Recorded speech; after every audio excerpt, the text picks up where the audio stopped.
John 1 and 14. In the beginning was the Word, and the Word was with God, and the Word was God. The Word became flesh and made his dwelling among us. We have seen his glory, the glory of the one and only Son, who come from the Father, full of grace and truth. Saysay ng kasaysayan ng Pasko. What's all important about Christmas? How could Christmas be applied? Paano gagawing totoo sa pang-araw-araw na kilos ang diwa ng Pasko? Salamat Panginoon sa kahulugan ng kapanganakan ng iyong anak na si Jesus. Ituro niyo po sa amin ng mas malalim, mas mainam kung paano ito'y pamumuhay at kung ano talaga ang kahulugan nito sa pang-araw-araw na buhay.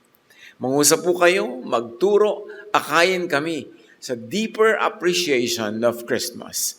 In the name of Jesus, your Son, we pray with thanksgiving. Saysay o halaga ng kasaysayan ng history of Christmas. John 1:1-2 and 14. In the beginning was the Word, and the Word was with God, and the Word was God. The Word became flesh. In a few sentences, universes were crossed from the divine abode to humanity. Sa pasimula yung tinatawag nila na Word, napakahalagang salita na actually napaka-philosophical at napakalalim ng kahulugan, ay ang salitang ito, tinatranslate sa Tagalog as salita, the Word became flesh.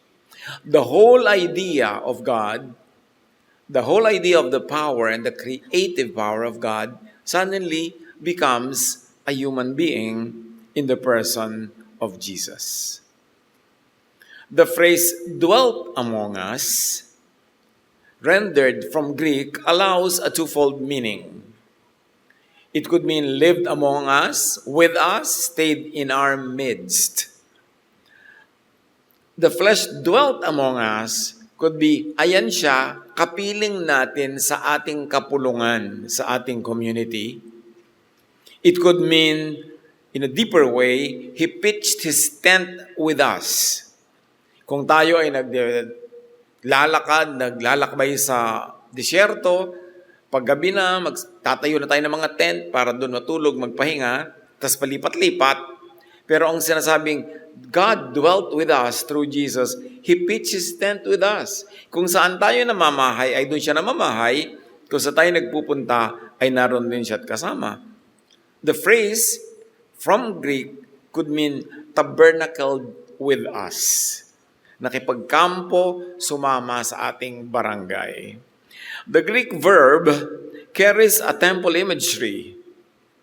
God taking residence in human beings. This is very revolutionary dahil sa religious teachings and tradition na uso nung panahon na ito itinuro na bagong-bago sa pandinig ng mga tao, God did not take residence among the people. Sa kanila, ang konsepto ng God He is in heaven or He is in a temple at nandun siya sa most holy place, Holy of Holies, walang nakakapasok doon, limited lang, yung high priest, once a year, may kurtinang nakatakip na makapal, walang pwedeng tumawid. In other words, malayo at malayo ang Diyos sa konsepto ng mga tao. And here comes John teaching us that when Jesus was born, this is actually the whole of the divine now being transported from that divine space into human space, into human community, naging tao, kasama ng mga tao. Kahalubilo, kasama, at hindi malayo, hindi distant, hindi separate. This is a very, very new idea. Hindi ito madaling tanggapin, paniwalaan o maunawaan, lalo ng mga tao nung araw na unang nakarinig nito. Sa atin ngayon, it's already a given. Dahil nasanay na tayo, lagi itong naririnig. At 2,000 taon halos na ito itinuturo sa mga Kristiyano. Pero nung unang ito'y binanggit, sobrang revolutionary. It needed a lot of spiritual enlightenment for this to be understood. Lalong-lalo naman nung sinabi ni Jesus, dahil tinatanong siya, kailan ba darating ang kaharian ng Diyos? At sabi niya sa Luke 17:21, the kingdom of God is in your midst. Is in you, is within you. Lumapit ang lumapit hanggang pumasok sa puso ng tao, nakiisa sa espiritu ng tao, ang espiritu ng Diyos, to the point that Paul would later say, your body is now the temple of the Holy Spirit.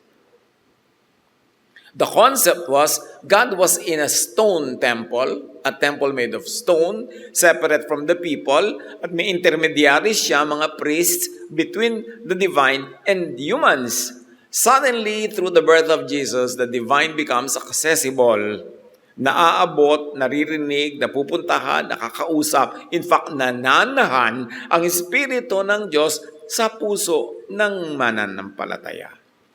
Ang laking lipat ang naganap. So anong saysay at application ng Pasko dyan? The divine incarnated, Jesusness was born as Jesus the person. The word, the idea that was about Jesusness is now a person called Jesus.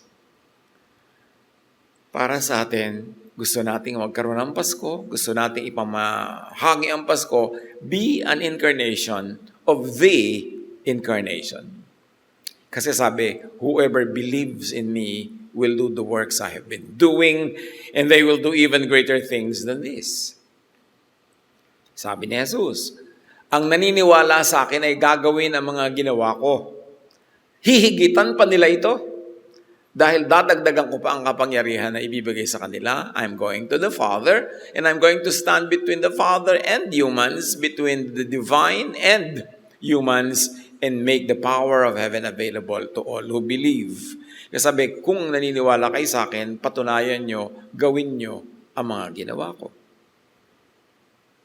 Siyempre, ang gagawin natin ginawa ni Jesus ay yung magmahal sa mga tao, magturo sa kanila, tanggapin sila, pagalingin ang mga may sakit, ibsan ang kanilang uhaw at gutom. Yun ang gagayahin natin, hindi yung napako siya sa krus, papapako din tayo. Hindi yun ang ipinapagaya sa atin, kundi yung mabubuting gawa niya sa pagpapalaya ng mga tao, pagbibigay ng kapayapaan, ng peace of mind, at pagpapalaganap ng pagmamahalan.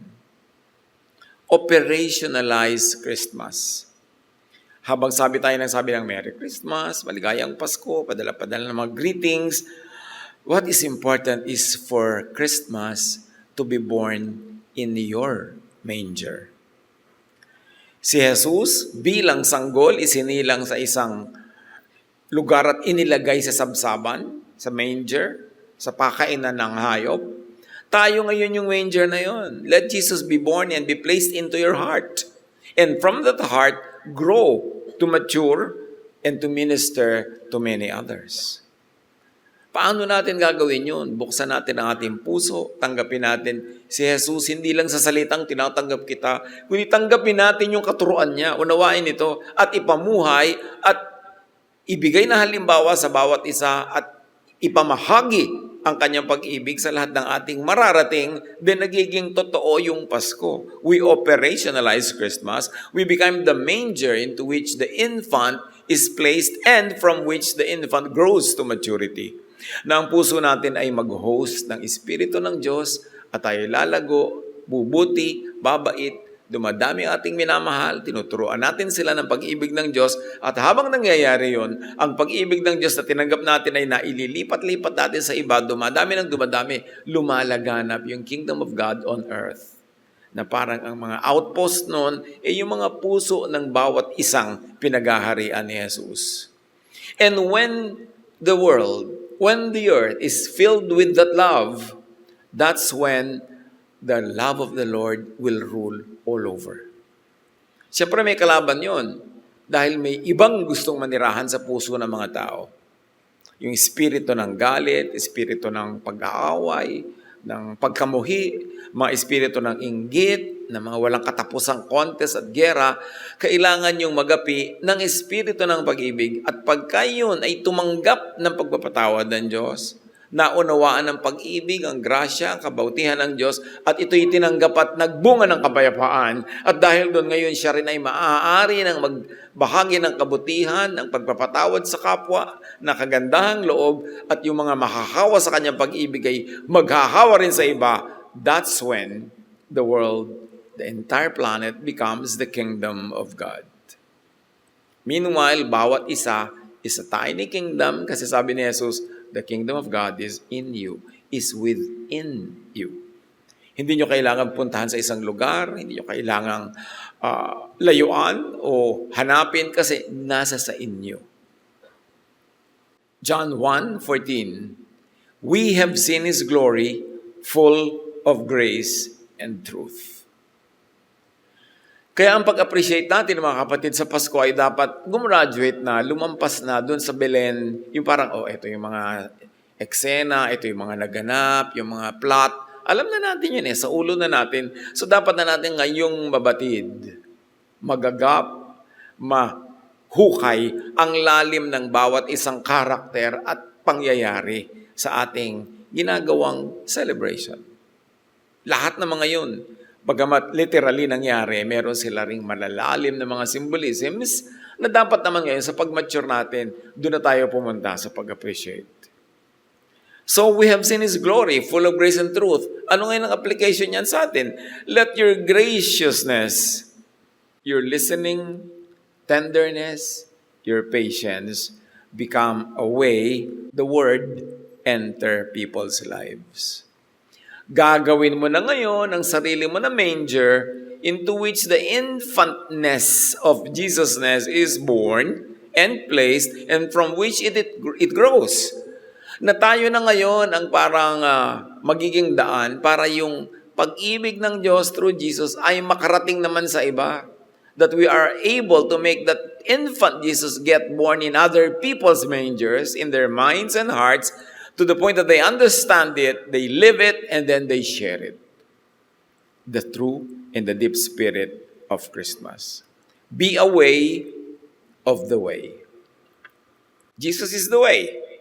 Pero tayo naman ang daanan niya, pintuan na pasukan niya patungo sa ating mga kakilala, pamilya, kaibigan, sa mga taong naaabot natin, maabot tayo sila ni Jesus through us.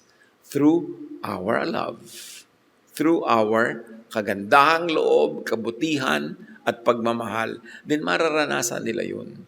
Jesus, the love of God, must be experienced. Hindi yun na ituturo ng salita, ng paragraph, ng sermon. Dapat yun nararamdaman. Ipinararamdam, ipinadadama. Bring divine love and gentleness into ordinary spaces. And that's when you become a missionary of Christmas. That's when you become an exponent of Christmas. Remember, Christmas is the idea made physical. So let the Word that was born as Jesus, let the idea, the wordness, or what we call Jesusness, inhabit your heart and mind. Dapat yun ang laman ng ating puso. Yun ang laman ng ating isip, yun ang lumalago. Yung tanim na diwa ni Jesus. And ano yun? Puro naman yung mga pagmamahal sa kapwa, pagtanggap, pag-ibig, pagsusuko ng ating buhay to the holiness of God. That we are cleansed, we are purified through faith by the power of God through Jesus. At yan ay mararanasan. Hindi lang maiintindihan sa utak yan, nararamdaman dapat ng puso. Paano malalaman kung isang tao ay tunay nang nakaunawa or nagsimula ng makaunawa at nade-develop ang pagkaunawa? Pabait ng pabait. Pabuti ng pabuti ang asal, ang ugali. Hindi yung puro religion ang natutunan na ang nagiging bunga pa kuminsan ay sumusungit, nagiging judgmental, nagiging mapanghusga, nagiging self-righteous, hiwalay ng hiwalay sa kapwa, puro siya ang mabuti, yung iba mali. Hindi naman dapat ganoon ang bunga. Bunga yun ng religiosity. Pero ang bunga ng spirituality ay patuloy na pagbabagong loob. ang mababang kalooban, maunawain, mapagbigay, mapagparaya, yun ang tunay na mensahe ng pagkakapanganak kay Jesus. At pag yun ay ating naisa sa pamuhay na, inevitably, surely, iaabot din natin sa iba, maibibigay din sa iba. At yun ang pinakamagandang sermon, yun ang pinakamagandang mensahe, yun ang pinakamagandang Bible study, yun ang pinakamagandang katuruan, yung naipadama mo sa tunay, sa kilos, sa gawa, sa mga tao, ang pag-ibig ng Diyos. Hindi lang inuusal ng bibig, ginagawa, nararamdaman. And with Jesus in you, eternal and transcendent ka. Why? Because Jesus is eternal. Jesus came from that which is eternal. In the beginning, Jesus was there. The Word was there.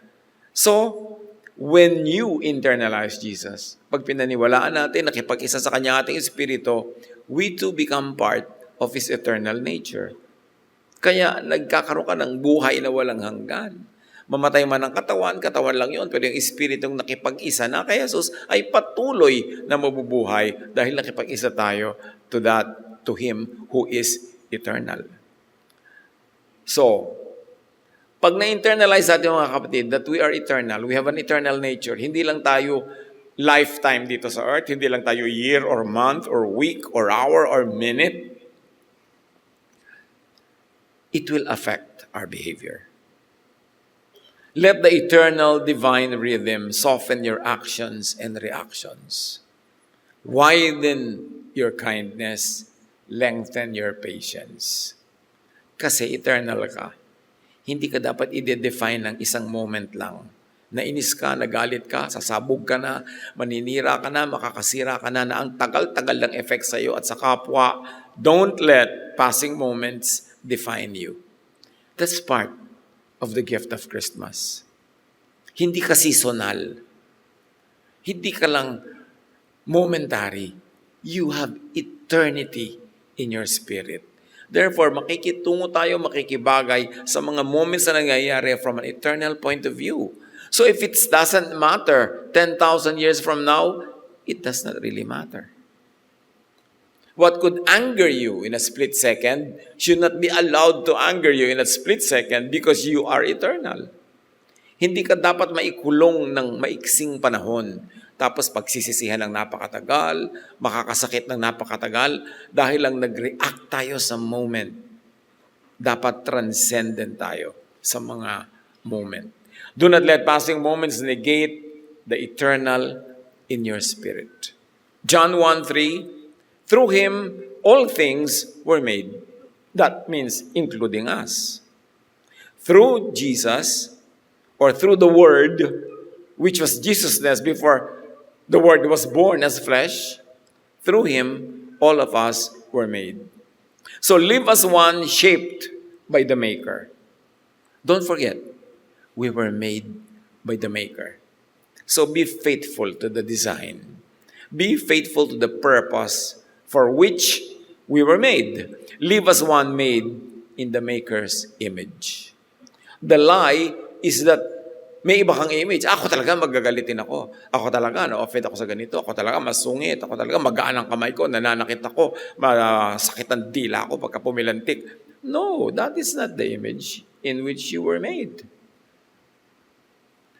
Pero pag hindi natin naaalala, lalo't nalilimot natin yung original concept of creation, in who created us and in whose image you were created, madaling malinlang ng mga kasinungalingan na meron tayong ibang image.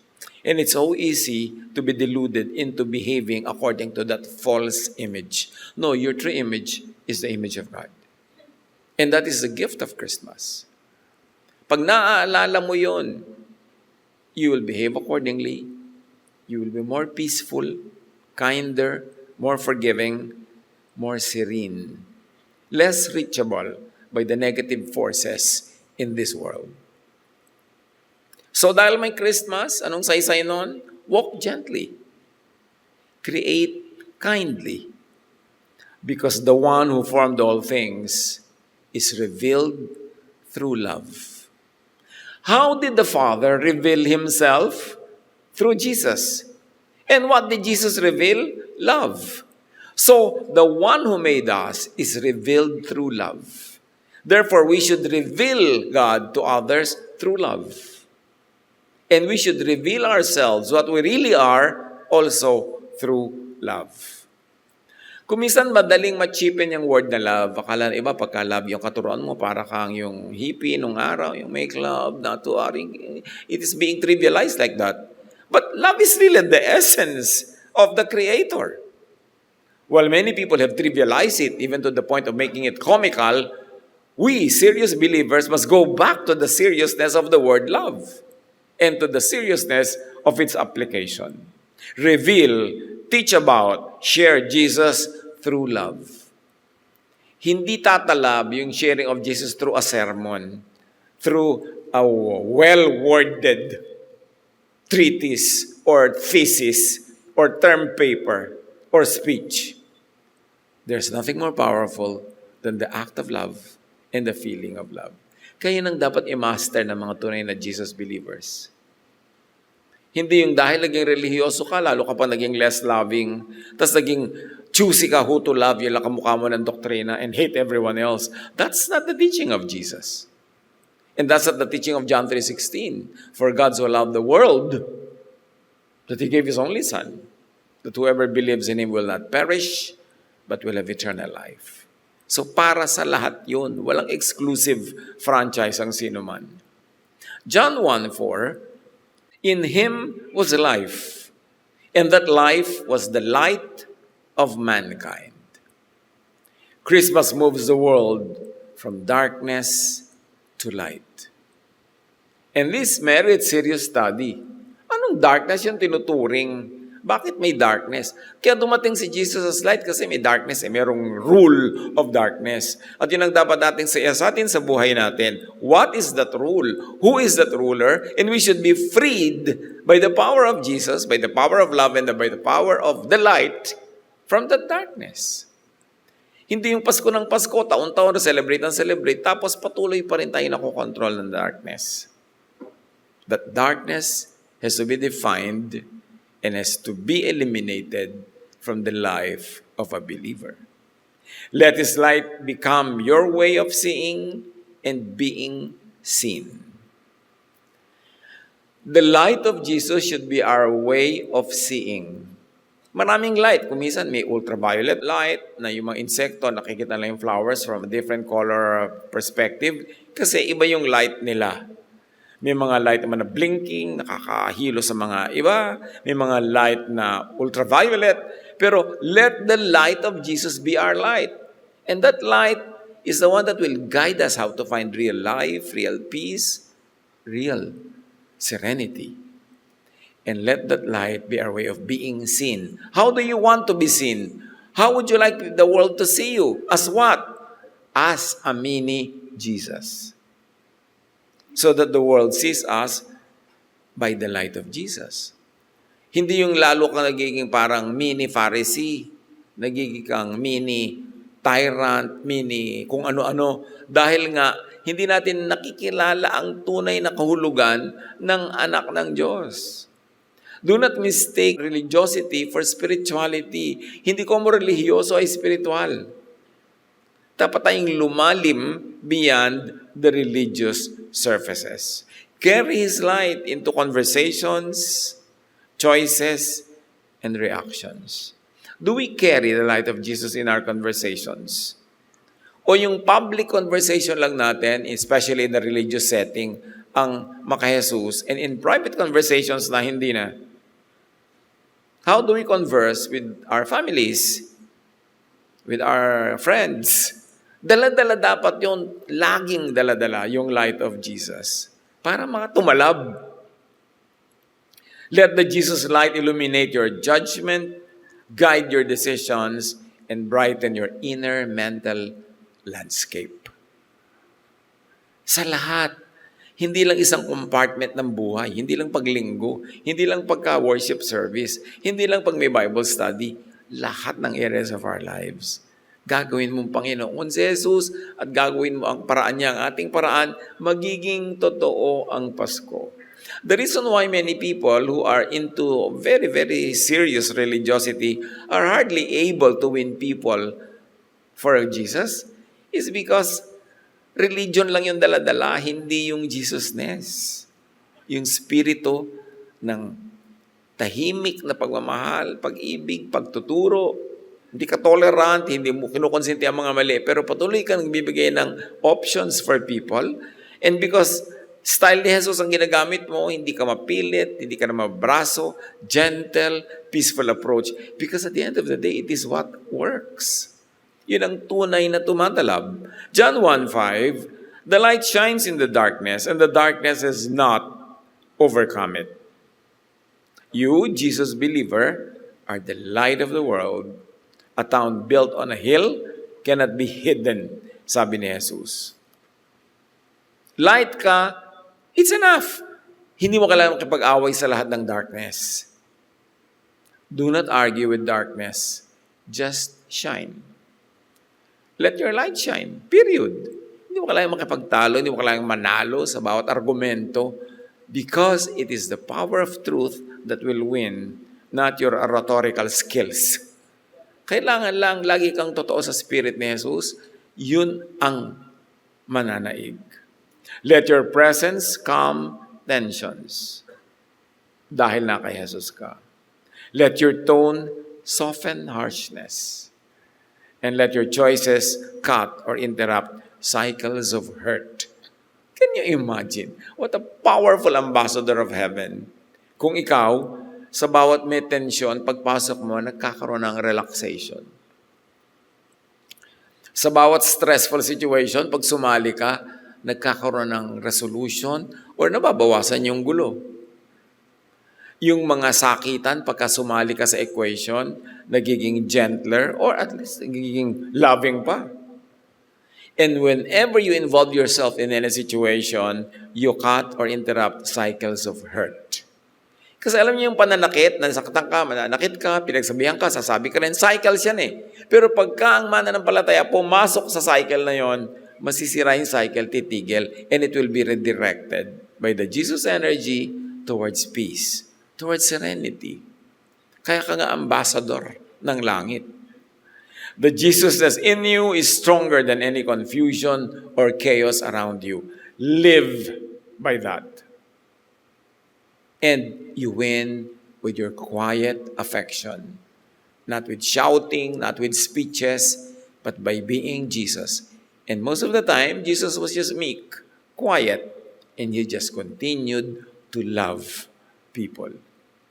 John 1:11, he came to his own, but his own did not receive him. So the story of Jesus, the story of Christmas, includes refusal. In fact, kapapanganak pa lang nga kay Jesus hindi pa may nagtatagal Gusto na siyang patayin ng marami. Ay refusal. Yet the mission continues. Not everyone will welcome your light, Christian, your peace, or your sincerity. But carry a quiet grace when your goodness is declined. Pagkakanoon, tumatalab na yata sa akin si Jesus. Na kahit yung mga kabutihan ko binibigay, dinedecline, minamasama, hindi mo ikinakagalit, hindi ka nagagalit, at hindi ka nanggagalit, nakita mo, tumalab na nga sa akin. Naging Belen na nga ako. Naging sabsaban na ako na pinaglaga ka ng infant Jesus who grows from my heart. Ito ang magandang parameters, mga panukat ng tagumpay ng pagkilos ng Espiritu sa ating buhay na hindi ka na nambabato sa bumabato. Hindi ka na laging uudyok ang magalit at magsalita, pag napagsalitaan, gumanti. Kailangang tumalab na yun sa buhay natin kasi paulit-ulit ang celebration ng Pasko. Dapat lumalalim ang talab nito sa ating buhay. John 1:12-13, yet to all who received him, he gave the right to become children of God. Children born not of natural descent, but born of God. Christmas rebirths creation. Hindi ba nagkaroon ng creation, tapos nagkaroon ng tinatawag na fall, at nagkaroon ng death, at kung ano-ano pa? Well, Christmas is re-creation, and you can call it creation too.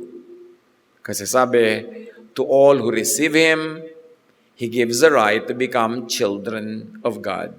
Better than the creation of Genesis. Kasi noong creation of Genesis, you were just born as human. But with Jesus, you become born again into the family of God. It will not be too much to extend it to say, you have been given a divine nature through your belief in Jesus. You have been made eternal because you accepted an eternal Savior. Because you accepted Jesus, the eternity of Jesus becomes yours as well. Ang ganda-ganda na ibig sabihin ng Pasko. Napakaganda ng celebration na ito. Hindi marapat na maliitin o pintasan o pag-away-awayan kung kailan ang date. Yung iba hindi daw talaga December 25. Sino ba naman talaga sabi niya ng exact date niyan? Kaya lang nga kung iba pa ang gusto mong date, saan ka ngayon? February 1. Mabuti na sabay-sabay tayo sa ganito. Ang mahalaga hindi yung date, yung halaga ng ating kinikilalang naganap na ang Diyos ay nagkatawang tao isinilang sa ating puso. Tayo yung Belen, tayo yung sabsaban, isinilang ang anak ng Diyos sa atin. To the point that Paul would say, your body is now the temple of the Holy Spirit. Talagang isinilang sa'yo, nandyan na, kaisa mo. Hindi mo bisita, hindi mo pinupuntahan sa templo once a week or once a month or once a year dahil nasa iyo, ikaw na yung templo ng Espiritu ng Diyos. Christmas is not only the birth of Jesus, it is the rebirth of us. Tayo ang kwento. Ginawa yan sa pagmamahal ng Diyos sa atin. So John 1:12-13 brings us from receiving to becoming and to rebirth from God. Ang laking proseso yon. Christmas is the revision of the fall, the so-called fall. It's a reversal of darkness to light. It's a recall of death. Binawi ang death, nagkaroon tayo ng eternal life. Life becomes the truer identity of us, not death. Justification, not condemnation. Grace, not judgment. Maraming na iba ang Pasko. Dapat natin yung dibdibin. Christmas is the leveling up of made in God's image to be born in and with God's Spirit. Noon nga, made in God's image lang. Now you are born into God's family. You have become family of God. Reborn with God's Spirit. So, Christmas is the reset of creation. Ang laki-laking event. Marapat ipagdiwang. Kaya lang malampasan natin sana yung mga gulo na hindi naman kailangan. Sobrang color, sobrang sensual images of what Christmas is. Although those things, when festive, are not bad. Pero kailangan huwag kang titigil doon, makarating ka sa mas malalim na kahulugan. From resemblance to indwelling, to God in us, to we are in God. Yung sabing, God in us, God with us, hindi birong statement yun. Especially when understood from the point of view ng tradition ng Israel, that God is distant, laging galit, nagpaparusa, kung ano-ano i-offer mo, hindi natutuwa pagka walang offering ng blood. Yung ang dami-daming iniba ng Pasko. To the point that even Jesus would be the one to give us His life. Na-reverse ang lahat ng mga ganong sacrifices to the point that it is the Son of God who would offer the sacrifice of Himself. Born not of Genesis biology, but born of God, born by gospel recreation. Yun ang naganap sa Pasko. Madali sanang pag-usapan yung, wow, may tala na lumabas, may mga dumating na wise men, yung mga ganong klaseng kwento ng Pasko na paulit-ulit lang naman taon-taon. Pero mahalaga na lumalim na ang pag-appreciate natin ng mga kahulugan yan para mas maging matibay ang kapit ng gawa ng Espiritu sa ating buhay. The Incarnation opens the divine circle to us. Sa John 14:20, sabi ni Jesus, you are in me and I am in you. The Son of God, the Word who pre-existed, who was there before everything, who created everything and with whom everything was created, says, "You are in me, and I am in you." Through Jesus, we have become a part of the divine nature of the Son of God. Tapos sasabihin ni Jesus, "I am in the Father, and the Father is in me. I am in my Father, and you are in me, and I am in you." John 14:20. The Father and the Son, okay, nandun sila sa circle nila eh. But through Jesus and through our faith in Jesus, we enter Jesus. Jesus becomes one with us. We become one with Jesus. Effectively, automatically, we also become one with the Father, with whom Jesus is one. So kung merong exclusive circle ang Father and Son, and include the Holy Spirit, pumasok ang tao sa divine circle na yon through Jesus. And the door is the love of Jesus, because that love is the door to eternity. Kung hindi sa pag-ibig ng Diyos, makakapasok ba tayo dun sa circle na yon? It looks very parang, ano ba yun? Mahirap lang imaginein, parang intangible. Pag-usapan na lang natin yung mga anghel at yung mga tala. Pero dapat ka tayong lumampas na sa ganung mga symbolisms eh. Yung mas spiritual understanding. Christmas opens the divine circle of oneness. Father, Son, and believers. Can you imagine this? Through our faith in Jesus, we are ushered into divine space, into eternal time. This is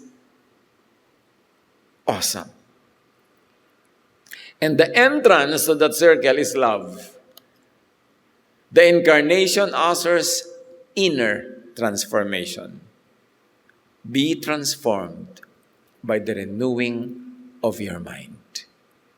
What is the relevance? Mind is thought. Thought is frequency. Thought is wave. When you change your thought, you change your frequency, you change your wave into the frequency of the divine, then you enter a divine realm. Maganda yung pag-aralan. Magandang unawain. Christmas continues inside us whenever our thinking shifts from law to grace. Kakaroon kang Pasko. Pag nanatili ka pa rin sa law at wala ka sa grace, wala ka bang Pasko? Sa idea lang, pero hindi sa tunay na buhay. Christmas continues inside us whenever our thinking shifts from fear to trust, from anger and hatred to love, from reaction to compassion, from fragmentation to coherence, from division to unity. Yun dapat ang movement. Gustong-gusto ni Jesus na tayo maging united.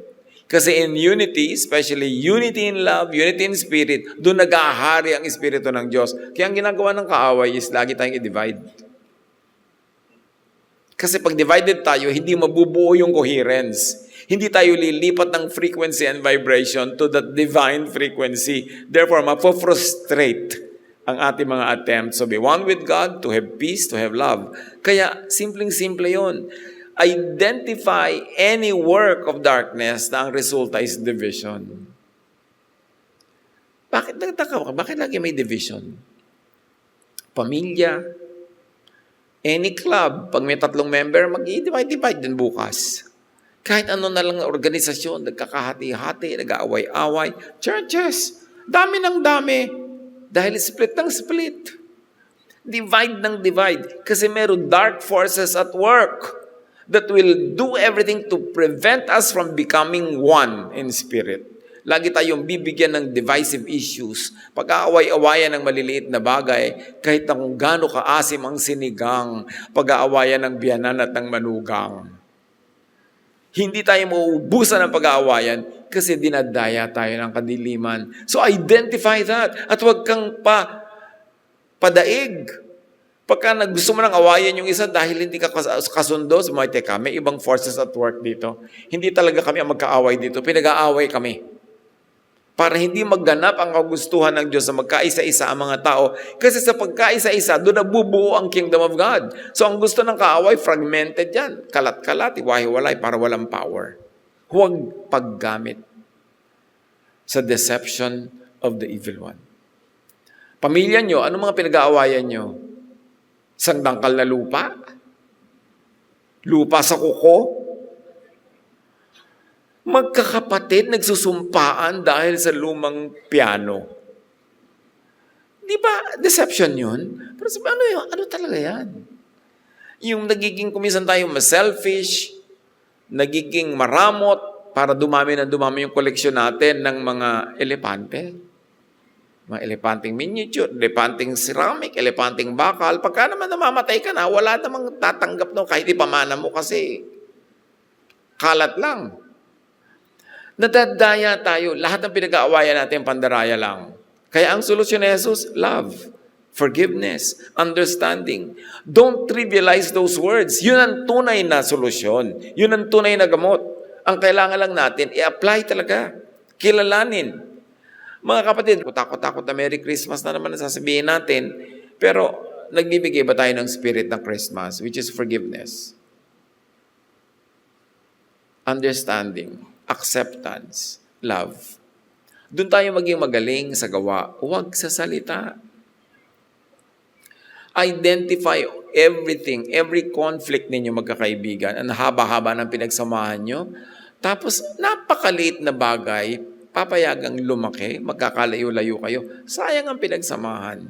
Yan ang gusto lagi ng darkness. But remember, Jesus is light. Kailangan may unity, which in quantum physics is coherence. Quantum coherence is the state where particles act in perfect sync. At pag nangyari yon, the particle becomes very powerful. Sabi nga nila, di ba, united we stand, divided we fall. Ano ang hindi pwedeng gawin ng isang united family, united community, united na bayan, united na humanity? At yan ang pinipigil ng darkness na maganap. Huwag padaya. Christmas defines love as the frequency of eternity. Doon tayo mag-master, mag-PhD, mag-doctorate, maging expert sa love. Hindi sa kung ano-ano mga theology na ang nagiging bunga pa madalas ay divisions. Whoever lives in love, lives in God. Perfect love drives out fear. 1 John 4:16 to 18. Operate in the love frequency. Every moment we choose love over hatred or fear, Jesus is born again within. Every moment, ni-reprise natin yung birth of Jesus and giving it additional depth and width and breadth and meaning. Christmas opens a new beginning. Anyone who accepts the light becomes part of God's family through a rebirth that comes from God. Can you imagine becoming part of God's family? So live from and with the dignity of one who is born of God. Taasan natin yung taste, yung level of dealing with others and with self. Hindi tayo mga mabababang uri, napakataas because we are born into the family of God. Madalas lang nakakalimutan natin yung identity na yun. Kaya nag-a-assume tayo ng false image. Bisa bumababa yung ating level, yung ethics, pakikitungo, pagkatao. Pero kasinungalingan yun. Hindi yun lang totoo tungkol sa atin. Let this identity steady your emotions, refine your choices, and deepen your compassion. Kung magiging mahusay tayo mga kapatid sa pagiging compassionate, maawain, mahabagin, mapagkalinga. Yun ang ministry ni Jesus. Treat people not by their labels or histories, but by the same grace that welcomed you. Kung paano ka tinanggap ng Diyos, gano'n natin tanggapin ang isa't isa. Bring compassion into ordinary moments. Yung pag may pumasok kasi isang eksena, biglang nagkakaroon ng angle of compassion, ng kindness, ng understanding. Ang tao kasi naman, kung anong marinig niya, madalas yun ang nakokopya niya.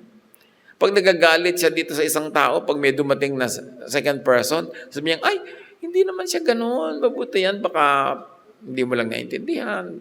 Naiiba ka rin eh. Pero pagka ang dumating sulsol, ginatungan ka pa. Magkagalit ka rin. Doon tayo magbantay mga kapatid. Ano ang impluensya sa atin ang nakakausap natin? So, tayo man, paano natin ini-impluensya ang kapwa? Nagagalit siya, nung nakausap ka, mas nagalit pa o humupa ang loob? Nalilito siya, nung nakausap ka, mas nagkaroon ba ng linaw ng pag-iisip?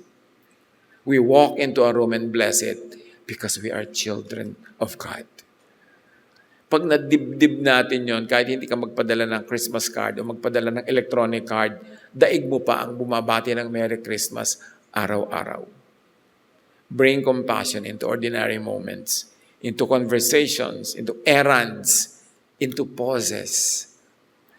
Nakapila ka sa butika, bilihan ng gamot ang mga tao, may napansin ka na isang parang sa surface ay mukhang dukha, mukhang walang kakayanin, tingin ng tingin sa kanyang reseta, at madidinig mo, ilan po ang bibili nyo kasi nakareseta dito, 16. Dalawa lang muna. Alam mo na walang pera. Eto ka na ngayon, may pera ka naman nung araw na yon. Sabi mo, bibiling ko na lang lahat yung 16 para kay nanay dito. Yan ang Pasko. Hindi ko ano-ano mga sermon at mga ipinamimigay mong pulyeto at mga babasahin at sari-sari. Yung maging totoo. Napakaraming situation sa buhay natin na pwede tayong magpamasko. Maraming kahirapan, maraming mga pagdurusa sa mundo na pwedeng ikaw yung sagot. So whenever you are there in the circle, in that event, in that lokal, be the Jesusness. That will be the arm of God, the hand of God, the voice of God. Then you make Jesus known by your light. By the light that you emanate. Hindi naman kailangan laging mayroong financial cost yan eh. Maraming paraan. Yun lang ginalit ka, hindi ka nalang sumagot. Hindi mo pinatulan. Di Jesusness yun. Kasi wala namang galit na nanatiling matapang kung hindi mo sinasalungat o kinukontra o sinasagot. Huhupa din yan. Lumalaki lang pagka sinasagot mo pa. So be that presence. Let your presence carry gentleness instead of pressure. O, relihiyoso ka, marami kang matataas sa paniniwala tungkol sa kabanalan, but is your presence a pressure to others? Dahil nandun ka, napipilitan sila, magkunwari, dahil ikaw yung magja-judge, magagalit, magpupulis. Let your presence carry gentleness instead of pressure. Liberation instead of occupation. Rest instead of toil. Peace instead of conflict. Because you're in Jesus, let your presence carry compassion instead of callousness, grace instead of harshness, love instead of hatred. Napaka-doable if only we decide and will internalize the fact that we are born of God, that we are born into the family of God, that Jesus said, "You are the light of the world."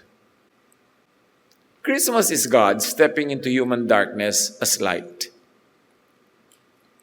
opening the divine circle and initiating our rebirth. Napakasarap ipagdiwang. Whenever we welcome His love into our thinking, our feeling, and living, Christmas happens again and again inside us. And we can make it happen again and again in other people's lives. Let the light enter your dark places. Siyasatin natin ating mga sarili. What are the dark corners and spots in my life? Ang tagal-tagal ko nang nakay Jesus, ang tagal-tagal ko nang naniniwala, pero may mga sulok-sulok pa rin na may nagaharing darkness. Surrender it to the light of Jesus. Not for punishment, but for restoration, for healing, for forgiveness. Replace fear energy with grace energy. Kristiyanong napakaraming fears. Hindi siguro nauubos yan, pero dapat pakonti ng pakonti. Nagagapi natin because Jesus says, do not fear. Renew your mind in Jesus' love frequency. Kasi pag nasa frequency ka of hatred, kahit anong marinig mo, ang result ng hatred, galit, rejection. Pero pag lumipat ka sa frequency of love, you will have the space in your heart and mind to accommodate things that you used to not be able to accommodate. It's so wonderful to experience. Live in oneness with God, with self, and with neighbor. Hindi pwedeng 1 week ka with God tapos kaaway mo ang buong barangay. Kasi mahal din lahat yan ng Diyos. Choose inner rebirth. Choose love. Choose Christmas daily. Panginoon, turuan niyo po kami na maging totoo, spiritual, malalim, malawak ang kahulugan ng Pasko. Pagbabago ng aming isip, ng aming puso, ang aming asal, ugali, mga gawi, upang lalong matanggap namin ng inyong grasya, upang lalo kaming bumuti, bumait, at lalo kaming magkaroon ng tinig para madinig ng iba. Not our voice but yours, not our spirit but yours, therefore the spirit of the Jesus love. Siyasatin niyo po kami kung may mga nalalabi pa mga dark spots in our hearts, dark spaces that should be surrendered to the love and grace of Jesus, that we should be surrendered to your healing, restoration, because we cannot give what we do not have, that we have to be healthy spiritually to be able to help others. Magbulay-bulay tayo mga kapatid. Pag-isipang mabuti, ihingi ng payo sa Diyos kung ano ang mga very personal application sa atin ng Spirit of Christmas, ng halaga, ng saysay, ng kasaysayan ng Pasko. Be with the Lord in silent reflection.